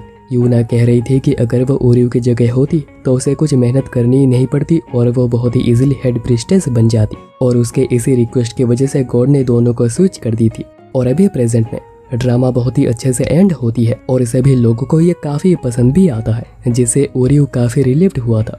पर यूना तो बस ब्लश करे जा रही थी उसका हाथ पकड़ने से ही, और ओरियो समझ नहीं पाता है कि उसे क्या हो गया। इसके बाद रूफटॉप में यूना इसी के बारे में सोचे जा रही थी। मिसुको तभी उससे बात करने आती है। यूना कहती है कि जब भी ओरियो उसके सामने होता है उसकी धड़कनें बढ़ जाती है, वो कुछ भी सोच नहीं पाती और उसका शरीर भी गर्म होने लगता है और ये एक इम्प्योरिटी है। पर मिसुको कहती है कि ये कोई इम्प्योरिटी नहीं है, ये प्यार है जो कि तुम्हें बहुत पहले ही हो गया था, पर तुम उसे अभी तक समझ नहीं पाई थी। इसके बाद हम सिराही को देखते हैं जो कि डिनर बना रही थी, क्योंकि आज दोनों एक साथ ही पढ़ने वाले हैं, जिससे कि सिराही बहुत ही खुश है। और अभी थोड़ी देर के बाद सिराही पढ़ाई करने के लिए ओरियो के कमरे में आई थी और दोनों मन लगा के पढ़ाई कर रहे थे। पर बीच बीच में यूना का चेहरा उसके दिमाग में आ रहा था, तो कभी आसाही का और कभी यू का। और तभी आसाही दोनों के लिए जूस लेकर आती है, पर तभी गलती से टकरा कर वो गिर रही थी, पर ओरियो उसे पकड़ लेता है। और दोनों को ऐसे देख सिराही वॉशरूम जाने की बात करती है, तो यू कहती है कि वो उसे ले चलेगी। और यू सिराही से कहती है कि वो उसे एक रिक्वेस्ट करना चाहती है, क्या वो ओरियो के बचपन की फोटो उसे दिखा सकती है। और सिराही ने अभी तक जो भी कुछ देखा वो कंफर्म हो गई थी कि आसाही ओरियो को पसंद करते हैं, पर पहले ये जगह उसकी हुआ करती थी। और वो वापस आकर देखती है कि अभी ओरियो के कमरे में यूना और ओरियो झगड़ने में लगे हुए थे, क्योंकि ओरियो सिराही के लिए कोई भी स्नैक्स लेकर नहीं आया है। यूना का कहना था कि आखिर वो गेस्ट का ऐसे डिसरेस्पेक्ट कैसे कर सकता है। ओरियो तब देखता है कि यूना का चेहरा बिल्कुल लाल हो गया है और वह फटक से उसे फीवर हुआ है या नहीं वो चेक करने लग जाता है, जो देखकर दोनों कहती हैं कि प्लेबॉयज की यही दिक्कत होती है, उन्हें हर जगह जाना होता है। और उन तीनों को ऐसा बात करता हुआ देख सिराही को काफी बुरा लगता है। और अभी शाम को जाने का वक्त हो चुका था और ओरियो कहता है कि माफ करना, आज तुम्हारी पढ़ाई सही से नहीं हो पाई। पर सिराही कहती है कि ऐसा नहीं है, उसे आज मजा आया। और फिर सिराही झिझकते हुए पूछती है कि क्या वो डिनर के लिए उसके घर आएगा, और ओरियो भी इसके लिए हाँ कहता है और वो काफी एक्साइटेड भी लग रहा था। पर तभी अंदर से आवाजें आने लग जाती है। तीनों खाना बना रही होती है पर सब कुछ उल्टा पुल्टा हो गया था, इसलिए ओरियो कहता है कि वो किसी और दिन जाएगा, क्योंकि इन तीनों को ऐसे अकेला छोड़ना बिल्कुल भी अक्लमंदी की बात नहीं होगी। और ये सुनकर सिराही का दिल ही टूट जाता है। वो डिनर टेबल पे उदास बैठी होती है और उसने ये सब कुछ ओरियो के लिए प्रिपेयर किया था, पर कुछ काम नहीं आया। सिराही कहती है कि शायद अच्छा होता अगर मैं उससे कभी मिली ही ना होती। अभी ओरियो बिल्कुल ही बदल चुका है, यह वो ओरियो नहीं है जिसको कि मैं जानती थी, और मुझे अपना वाला ओरियो वापस चाहिए। तभी उसे अपने दोस्त का एक मैसेज आता है जो कि फाइनली डेट करने में कामयाब हुई थी। और अभी नेक्स्ट डे ब्रेकफास्ट करते हुए वो कुरागामी श्राइन की बात कर रहे थे, क्योंकि एक पोस्ट काफी वायरल हुई है जहां एक लड़की ने कहा है कि उसने कुरागामी श्राइन में एक बॉयफ्रेंड मांगी थी जो कि उसे फटक से मिल भी गया, और कहते हैं कि वहां पर जो भी उसे मांगो वो पूरी हो जाती है। इसलिए वो चारों कुरागामी श्राइन विजिट करने चलते हैं। पर क्योंकि श्राइन पहाड़ों के काफी अंदर था तो चलते हुए ओरियो काफी थक गया था। ओरियो फिर पूछता है कि वो तीनों अपने कौन से विश को पूरी करने आई है। यूना सोच रही थी कि वो हेड प्रिस्टेस बनने के बाद क्या करेगी। तभी मिसुको की डेंगो शॉप भी लगी होगी और वहाँ पे ओरियो भी होगा जो कि उसकी हेल्प करेगा। आसाही सोच रही थी कि वो एक बहुत ही फेमस मैराथन रनर बनेगी और ओरियो हमेशा उसके साथ होगा एज ए लवर।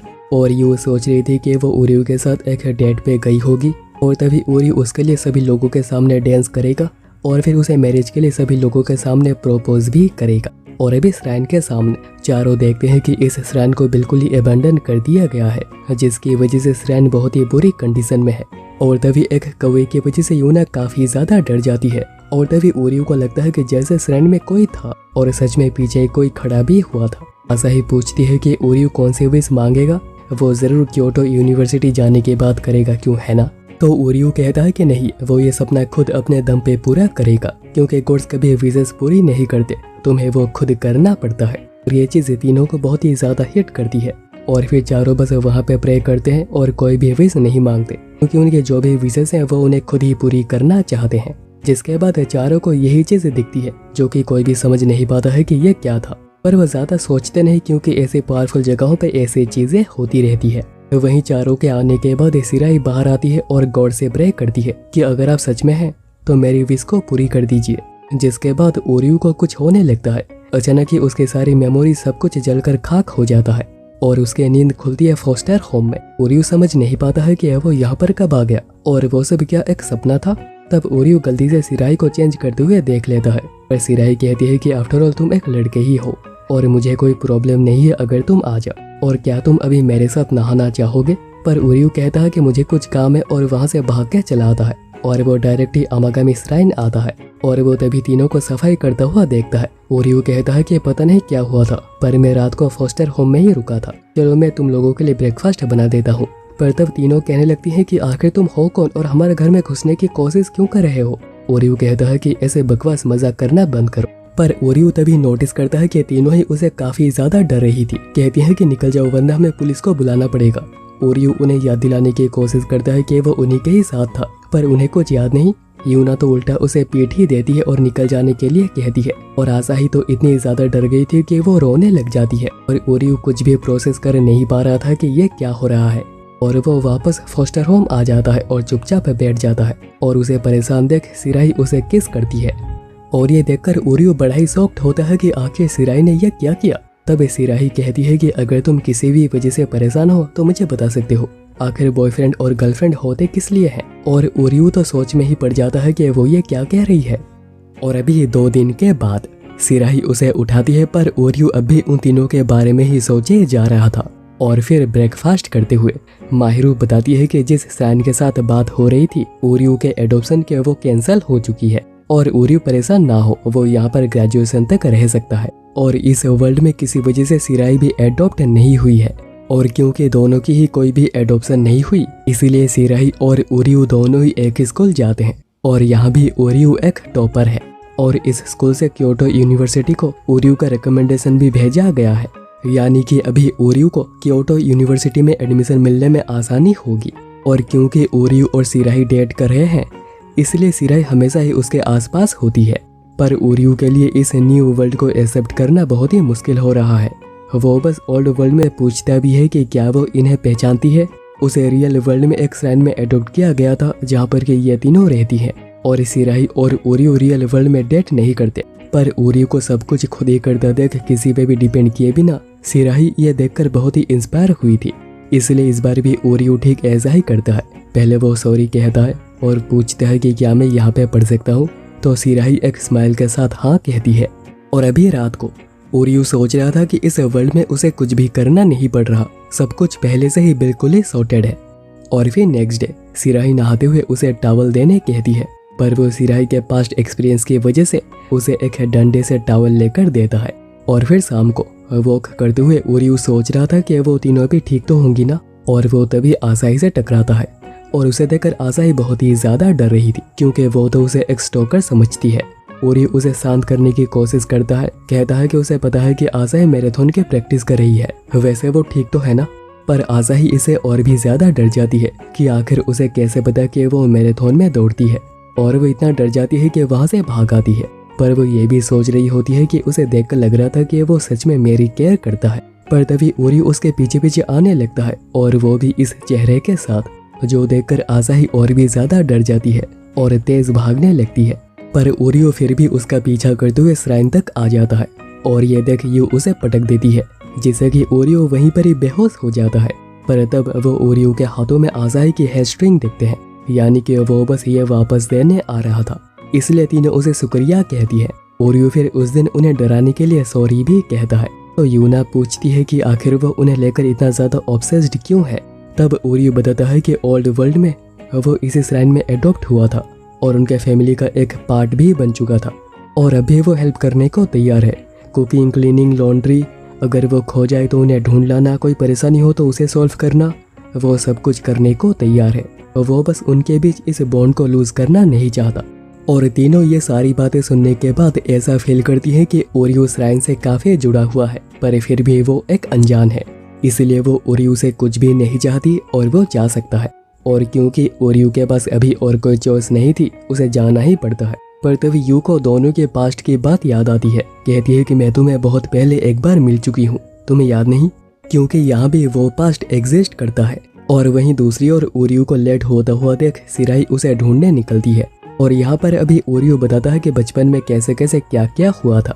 ओरियो यहाँ भी उसके बहुत ही क्लोज होने लगी थी। ओरियो तब कहता है कि उसे ये भी पता है कि तीनों ब्लड रिलेटेड नहीं है। आसाही पूछती है कि तो क्या वो सच में अदर वर्ल्ड में एक साथ थे?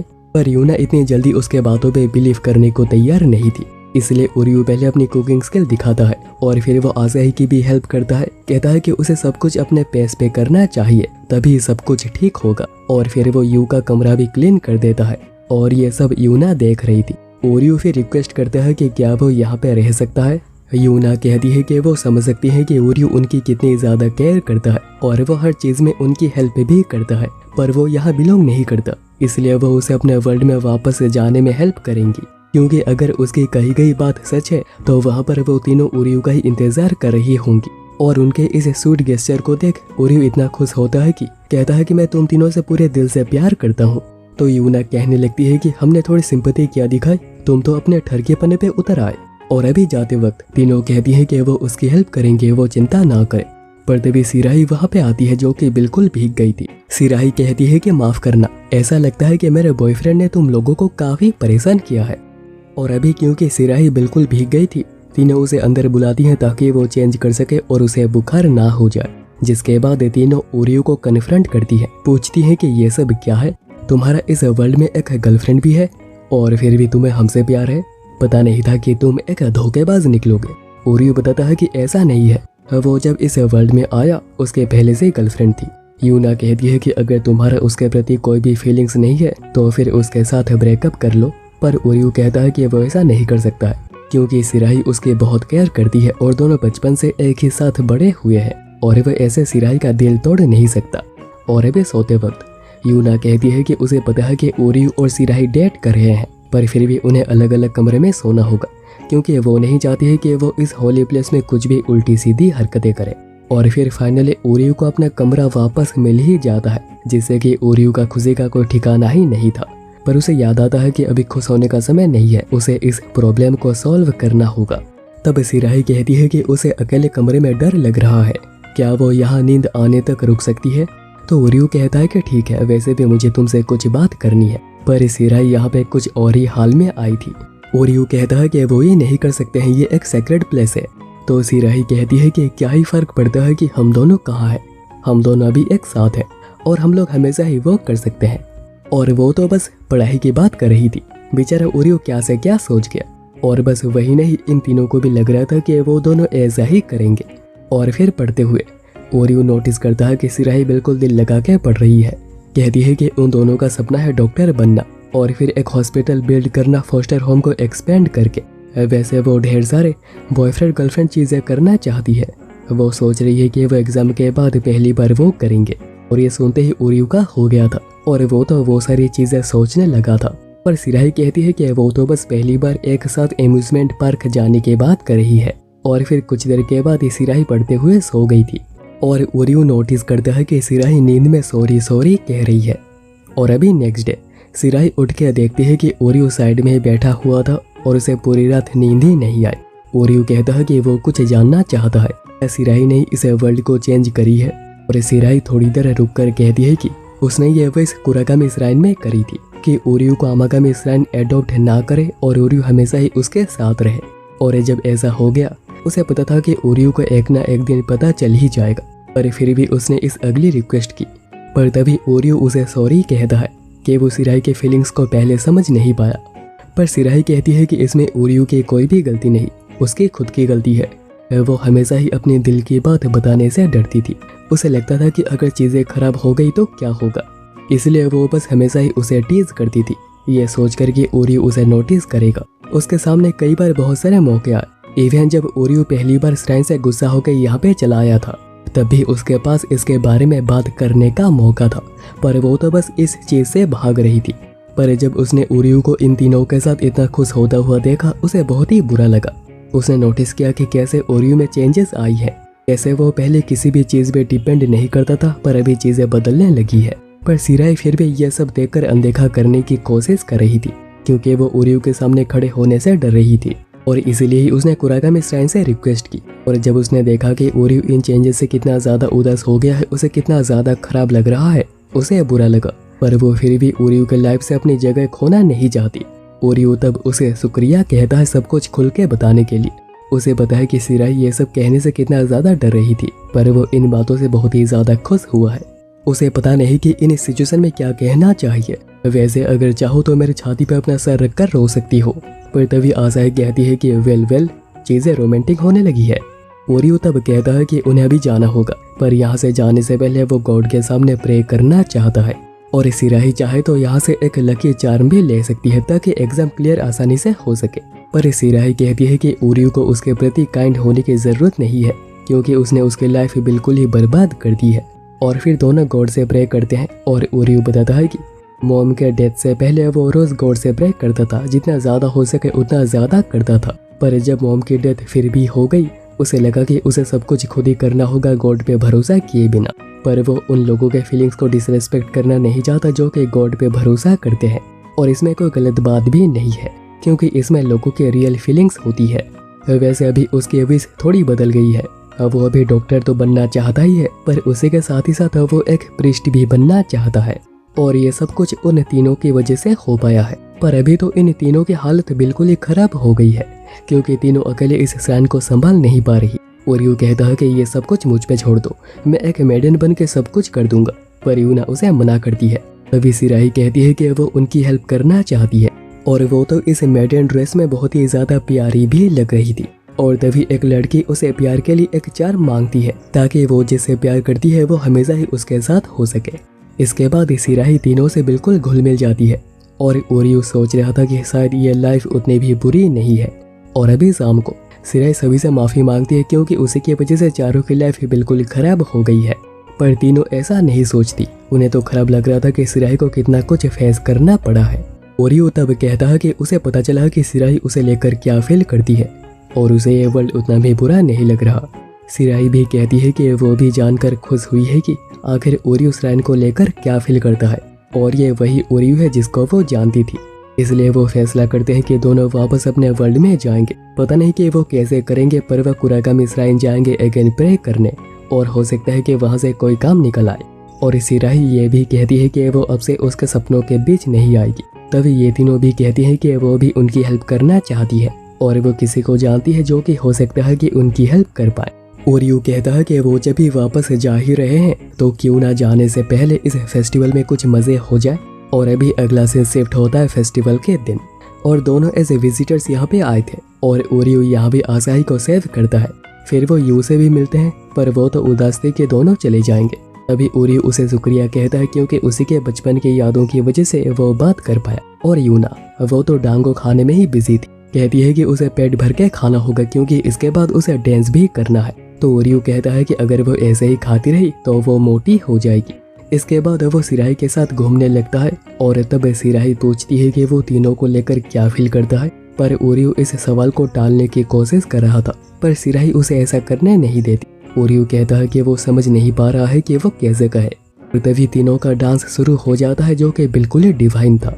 सिराही कहती है कि वो कितनी ज्यादा प्रीटी और ब्यूटीफुल लग रही है। और तभी सिराही ओरियो के चेहरे पे जो एक्सप्रेशंस थे उन्हें नोटिस करती है, और वो समझ जाती है कि ओरियो तीनों को लेकर आखिर क्या फील करता है। इसके बाद शाम को फेस्टिवल एंड हो गया था, और तभी उनसे मिलने योमिको आती है। ओरियो कहता है कि योमिको आप? तो योमिको कहती है कि वैसे तुम कौन हो? इसके बाद वो योमिको को सारी बातें बताते हैं, और योमिको उनकी बातों पे फटक से भरोसा भी कर लेती है। क्योंकि उन्हें पता है कि कई बार चीज़ें ऐसी भी होती है जो कि ह्यूमन अंडरस्टैंडिंग के भी बियॉन्ड होती है। और सिराही इससे बहुत ही ज़्यादा अमेज हुई थी, पर ओरियो नहीं, क्योंकि उसे तो पता है कि योमिको कैसी है। अभी योमिको कहती है कि उन्हें यह तो नहीं पता है कि इसे ठीक कैसे करते हैं, पर उन्हें जितना पता है वो उन्हें बता सकती है। और अभी ओरियो जो भी कुछ फील कर रहा है वो है tying of A not, the creation of A connection. ये गॉड ही क्रिएट करते हैं और ये सभी ब्रांच वर्ल्ड्स होते हैं जो कि तुम्हारे रियल वर्ल्ड से ही निकले हैं। पर हर ब्रांच वर्ल्ड अलग अलग होता है, हर बार उसकी लाइफ अलग होगी, उसका पार्टनर अलग होगा, जान पहचान के लोग भी अलग हो सकते हैं। कहीं तो ये एक पैरेलल वर्ल्ड होती है, बस थोड़े चेंजेस के साथ। पर ये चीज़ें ना ही ओरियो को समझ आती है और ना ही इन तीनों को। पर सिराही थोड़ी थोड़ी समझने की कोशिश कर रही थी। आसाही कहती है कि मुझे सब कुछ समझ आ गया, पर उसे घंटा कुछ भी समझ नहीं आया था। और यू वो तो सो ही गई थी। और यूना वो कहती है कि ये तो बिल्कुल मूवीज में जैसा होता है वैसा है। योमिको अब कहती है कि उन्हें उस गॉड के पास जाना होगा जिन्होंने उनकी विश ग्रांट की थी, और उन्हें बस इतना ही पता है। ओरियो तब पूछता है कि उसे एक बात समझ नहीं आ रही। इस वर्ल्ड की रिक्वेस्ट सिराही ने करी थी, तो फिर भी ओरियो के पास अपने वर्ल्ड की मेमोरीज कैसे हैं? उसे तो ये सब कुछ भूल जाना चाहिए था। योमिको कहती है कि अभी सही वक्त नहीं है इस बात को जानने का। आपको याद है ना मैं अपने वर्ल्ड में कैसा था? आपको मेरे बारे में सब कुछ पता है, क्यों है ना? तानाबाटा फेस्टिवल के वक्त भी बिल्कुल ऐसा ही हुआ था। वो आखिर सच क्यों नहीं बता रही? क्या वो उनकी तरफ नहीं है? तो योमिको कहती है कि मैं सिर्फ गॉड्स की तरफ से हूँ। और एक बात ध्यान से सुनो, कुछ भी फैसला करने से पहले मेरी बातों पे ध्यान देना और तय करना कि तुम जो करने जा रहे हो वो कितना ज्यादा क्रूएल है। और अभी उनके जाने के बाद ओरियो अगेन समझने की कोशिश करता है, पर उसे कुछ भी समझ नहीं आता। इसलिए ओरियो कहता है कि अभी उन्हें जितना पता है वो उस हिसाब से ही आगे बढ़ेंगे, और वो कल कुरागामी श्राइन जाएंगे। और ये सब वही फॉक्स लेडी भी देख रही थी, और योमिको से कहती है कि यह तो काफी बोल्ड मूव था। तो योमिको कहती है कि इस प्रॉब्लम से निकलने के कई सारे रास्ते हैं, अभी देखना होगा कि वो कौन सा रास्ता चूज करते हैं। और हम ये भी देखते हैं कि योमिको के पास भी बिल्कुल वैसा ही एक मास्क था। और अभी नेक्स्ट डे वो पांचों कुरागामी श्राइन जा रहे थे, और ओरियो इस बार भी चढ़ाई करते हुए काफी ज्यादा थक गया था। वैसे वो तीनों यहाँ पर एक एक विश मांगने आई है। आसाई तो अपने फिगर बनाना चाहती है, और यूना उसे तो बस किटीज चाहिए, और यू उसका तो सपना ही कुछ अलग है, वो तो सुपरमैन बनना चाहती है। और ये बातें सुनने के बाद ओरियो सोच रहा था कि पता नहीं कि गॉड ये सब सुनने के बाद क्या सोचेंगे। पर तब तीनों एक साथ कहती है कि गॉड कभी किसी के विश को पूरी नहीं करते, तुम्हें वो खुद करना पड़ता है। और ये बात ओरियो अपने वर्ल्ड में उन तीनों को कहा करता था, और तीनों ये भी कहती हैं कि उन्हें ऐसा लगा कि ओरियो ऐसा ही कहेगा। इसके बाद श्राइन के सामने वो तीनों दोनों को गुड बाय कहती है, पर उन्हें भरोसा है कि वो दूसरे वर्ल्ड में दोबारा मिलेंगे। और अभी उनके जाने के बाद सिराही कहती है कि जब हम वापस अपने वर्ल्ड में चले जाएंगे तो क्या मैं श्राइन में आकर तुम्हारे साथ पढ़ाई कर सकती हूँ? तो ओरियो हाँ कहता है। तब कुरागामी गॉड खुद वहाँ पे आती है और कहती है कि ह्यूमन रिलेशन कभी कभी बहुत ही ब्रूटल हो सकता है। सिराही तब उन्हें देखकर प्रे करते हुए रिक्वेस्ट करती है कि उसका हक बिल्कुल भी नहीं बनता, क्योंकि उसने ये रिक्वेस्ट करी थी, पर वो चाहती है कि कुरागामी गॉड उन्हें वापस अपने रियल वर्ल्ड में भेज दे। कुरागामी गॉड पूछते हैं कि वो श्योर तो है ना, वो रिग्रेट तो नहीं करेगी? तो सिराही भी कहती है कि वो श्योर है, वो कोई भी रिग्रेट नहीं करेगी। इसलिए कुरागामी गॉड उसके विश को ग्रांट करने जा रहे थे, जिसके लिए उन्हें उसे टच करना होगा। पर तभी ओरियो बीच में आ जाता है, कहता है कि गॉड इतनी जल्दी एक ह्यूमन रिक्वेस्ट को मान लेंगे? लगता है कि जरूर इसमें कुछ गड़बड़ है। कहीं इस रिक्वेस्ट को ग्रांट करने से सिराही को तो कुछ नहीं होगा ना? तो कुरागामी गॉड कहती है कि नहीं, वो ठीक नहीं रहेगी। इस वर्ल्ड में दोनों के बीच एक बॉन्ड बन गई है और आगे चलकर भी वो इस वर्ल्ड में एक साथ ही होंगे। पर अभी अगर इसे फिर से चेंज किया गया तो दोनों के बीच का रिश्ता अपने रियल वर्ल्ड में ही खत्म हो जाएगा। तो क्या वो दोनों अभी अपने रियल वर्ल्ड में वापस जाना चाहते हैं? अभी उन्हें डिसाइड करना होगा कि उन्हें कहाँ जाना है, अपने वर्ल्ड में वापस जाना है या फिर यहीं पर ही रह जाना है। अभी उन्हें ही बताना होगा कि उन्हें क्या करना है। ओरियो समझ नहीं पा रहा था कि अभी वो क्या कहे। तभी सिराही अपनी दिल की बात ओरियो को बताती है कि वह हमेशा से ओरियो से प्यार करती हुई आई है और वह उसी के साथ ही एक खुशी की जिंदगी बिताना चाहती है। और वो अभी तक ये सारी बातें कहने से डर रही थी, क्योंकि उसे लग रहा था कि अगर चीजें बैकफायर कर गई तो क्या होगा। पर अभी उसने हिम्मत करके बता ही दिया। और अभी ओरियो की बारी है, वो अभी बता दे कि वो दिल में क्या फील करता है, वो क्या चाहता है। पर अभी तो ओरियो के दिमाग में बस वही तीनों आ रही थी। ओरियो कहता कि सिराही ने जो भी कुछ कहा वो सुनकर उसे बहुत ही खुशी हुई है, और सिराही एक बहुत ही अच्छी लड़की है, वो स्मार्ट है और बहुत ही क्यूट भी है, और उसे लगता है कि सिराही बेटर डिजर्व करती है। पर सिराही गुस्से में कहती है कि आखिर ओरियो उसे कॉम्प्लीमेंट क्यों कर रहा है, आखिर वो अपने दिल की बात घुमा फिरा के क्यों कह रहा है। वो ये ना सोचे कि सिराही क्या फील करेगी, वो खुलकर अपनी दिल की बात कह दे। और ओरियो कहता है कि वो उन तीनों को खुश करना चाहता है। उसे नहीं पता है कि वो उनके लिए एग्जैक्टली क्या फील करता है, क्या वो उन्हें एज ए फैमिली प्यार करता है या फिर किसी और तरीके से। और जब ये वर्ल्ड चेंज हो गया, वो सबसे ज्यादा बस उन तीनों के पास ही होना चाह रहा था, उनसे मिलना चाह रहा था, उन्हें देखना चाहता था। और पहले उसे कभी भी ऐसा महसूस नहीं हुआ था। और वो समझ गया है कि वो किसी और को उन्हें खुश करने नहीं दे सकता, वो खुद उन्हें खुश करना चाहता है। पर इस वर्ल्ड में जहाँ पर उसके और सिराही के बीच में कनेक्शन है, ऐसा नहीं हो पाएगा। इसलिए वो वापस अपने वर्ल्ड में जाना चाहता है और वो सिराही से माफी मांगता है। ये भी कहता है कि वो सिराही का दिल दुखाना नहीं चाहता, पर भी डिसाइड हो गया है कि वो क्या करना चाहते हैं। पर कुरागामी गॉड कहती है कि अभी तक उन्होंने इस विश को ग्रांट नहीं की है, क्योंकि वो उन्हें ये बताना चाहती है कि वो दोनों एक दूसरे को अपने रियल वर्ल्ड में पहचान ही नहीं पाएंगे। दोनों के बीच में जो भी कुछ कनेक्शन था वो सब कुछ टूट जाएगा। सिराही कहती है कि कोई बात नहीं, वो ओरियो के साथ एक नया रिश्ता बनाएगी, जैसे कि ओरियो ने उन तीनों के साथ यहाँ पे करके दिखाया। इसलिए वो विश को ग्रांट करते हैं और वो अपने वर्ल्ड की तरफ आगे बढ़ते हैं। और कुछ समय तक चलने के बाद फाइनली वर्ल्ड चेंज होने लगती है। ओरियो कहता है कि फाइनली वो वक्त आ ही गया, पर वो दोबारा अपने रियल वर्ल्ड में मिलेंगे। और ये कहकर वो आगे बढ़ जाता है और सिराही भी उसे गुड बाय कहती है। जिसके बाद ओरियो की नींद अमागामी श्राइन में खुलती है और वो अपने कमरे में ही था। और वो सबसे पहले उन तीनों के कमरे में जाता है उन्हें ढूंढने, पर कोई भी अपने कमरे में नहीं था, जो देखकर वो पैनिक करने लगता है। सोचने लगता है कि वो सच में वापस तो आया है ना। वो पागलों की तरह पूरे घर में उन्हें ढूंढने लगता है और फाइनली वो तीनों उसे बाथरूम में मिल ही जाती हैं। और वो तीनों ही तभी चेंज कर रही थी और वो उन्हें पहले की तरह बिहेव करता हुआ देख बिल्कुल ही इमोशनल हो जाता है।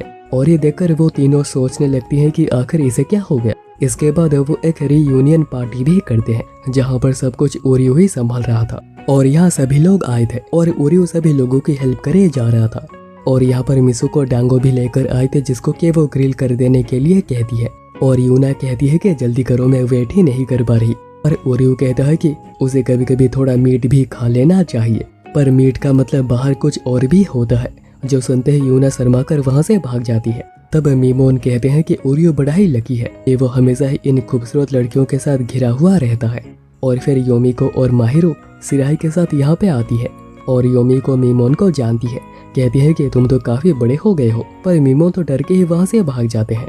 ओरियो तब सिराही के पास ही खड़ा हुआ था और हो सकता है कि उनमें कोई बात हो, पर तभी तीनों ही उसे बुला लेती है, ये कहकर कि खाना खत्म हो रहा है, उसे जल्दी जल्दी बनाना होगा। और ओरियो इसी काम में ही लग जाता है। और ये सब कुछ वही फॉक्स मास्क वाली लेडी देख रही थी, जो कि एक गॉड है। और अभी थोड़ी देर के बाद ग्रैंडपा भी आते हैं और वो उन्हें इतना ज्यादा लाइवली देखकर बहुत ही ज्यादा खुश हुए थे। तभी तीनों उसे एगन बुलाती है कि एगन खाना खत्म हो रहा है, उसे आकर जल्दी से कुछ बनाना होगा। और यही सब करते हुए वो सभी काफी ज्यादा मजे कर रहे थे। और यहीं पे ही इस एनिमे की एंड होती है, जहां सभी लोगों के चेहरे पे एक स्माइल थी। आशा करता हूँ दोस्तों आप लोगों को ये एनिमे काफी पसंद आया होगा और आप लोगों के चेहरे पे भी आखिर में एक स्माइल आ ही गई होगी। और ये वीडियो पसंद आई हो तो वीडियो को लाइक और चैनल को सब्सक्राइब भी कर देना। मिलता हूँ आप लोगों से एक और नए वीडियो में। आप लोगों का बहुत बहुत शुक्रिया।